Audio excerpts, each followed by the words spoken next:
My name's Ronnie Nichols, and I guess I've got very little to do. But I want to make this video and show some of the modifications I've made to my Grizzly lathe. I've had this lathe for several years, and I bought it from Grizzly. I don't know what the model number was. It started out at about twice as long as it is now. I guess I can show you. I guess I can show you the piece I cut off of it. Here's a piece I cut off of the bed. If you can see that down in there. It's about probably close to 3 foot long. I decided a few years ago, after I did a little bit of turning, I decided that I didn't want to fool with turning spindles or ball bats or anything long, and most of the things I've done have been just small boxes and bowls and stuff. Although I've made this thing features a feature where you can turn it out on turn the spindle around there and turn a bowl. I guess you could turn a 6-foot bowl if you had something to hold it with. But I made a 2-foot diameter bowl on it, and it worked out very well. But I lean toward the smaller stuff now, and so I decided to modify this lathe that took up too much space in my shop and didn't use it that much. So I cut it in half and remounted the you might see where I remounted the screws there. Had to cut new holes and redo that thing. And this lathe has always done a fairly good job. It had a Reese's drive, I believe they call it. A handle right here that you move back and forth to change the speed. It was aggravating. You had to have it running, and it was kind of hard to turn, and it made the pulleys go in and out and change the speed of it. And it worked good. I mean, it just was aggravating. And I read some stuff on the internet about using a motor off of a treadmill on one. So I bought an old treadmill probably 3 or 4 years ago and disassembled it, and it's been laying out here in a bucket for all these years.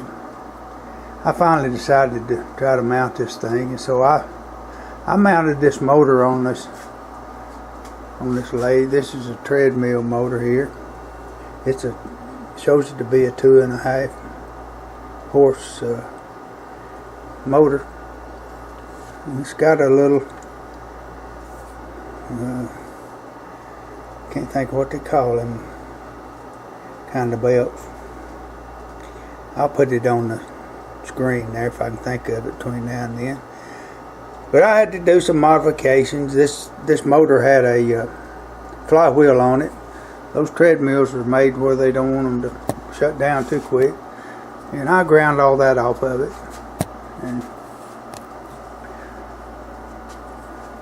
and I fixed it where it'll use the same switch. I can control the speed.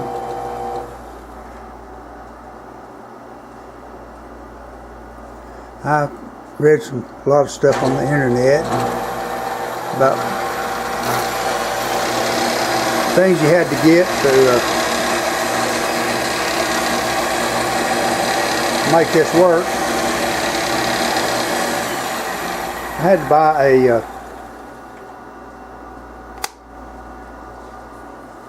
potentiometer and another little old thing.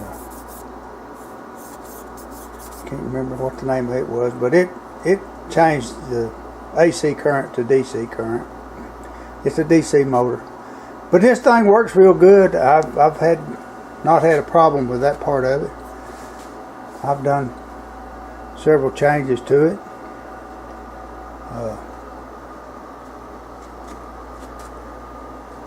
Bought this chuck. It works really good for small stuff like I'm doing. I built this exhaust thing, and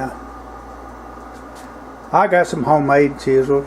I've tried some of these carbide things, and some of them so aggressive they want to jerk the tool out of your hand.